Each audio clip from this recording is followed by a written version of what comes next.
تجب نية صيام رمضان في كل يوم أو يكفينا نية صيام الشهر كله مرة واحدة؟ ومتى يتم ذلك؟ الحمد لله. أما بعد،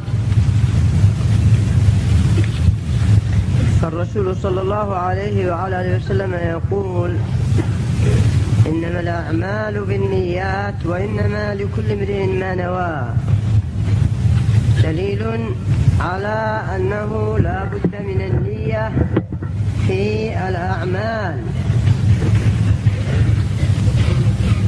نعم، فالذي يظهر أن الواجب هو أن ينوي الشخص في كل يوم، وليس معناه أن يقول: نويت أن أصوم يوم كذا وكذا من رمضان، لكن النية هي القصد.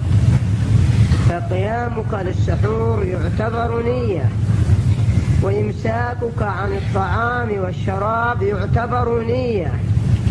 وأما حديث من لم يبيت الصوم فلا صوم له، فإنه حديث ضعيف مضطرب،